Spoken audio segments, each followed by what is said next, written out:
喂，你等到啦！之前大家睇咗我 F124手柄設置嘅視頻之後，喺我幾個月嘅實戰同埋調整之後，終於可以拍成視頻分享俾大家。咁啊，事不宜遲啦，即刻開波！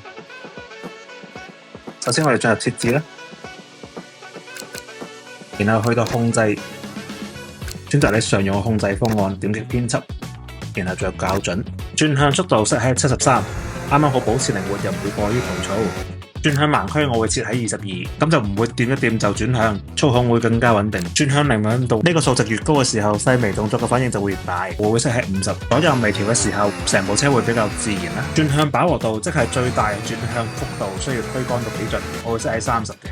無效區呢，我會 set 喺15啦。咁就可以避免掂一掂油門就猛加速嘅情況。油門靈敏度我會 set 喺50，保持翻個中值咧，油門輸入會比較線性，避免出彎打滑。油門飽和度我就保持翻喺0就得啦。線性輸入全靠手感。剎車盲區會 set 喺20嘅，避免掂一掂就剎車，減少誤操作啊。剎車靈敏度會影響剎車力度嘅線性，我會放喺30，令到前段剎車冇咁暴力。到制動飽和度我會 set 翻喺0嘅，方便自己控制制動力度嘅分佈。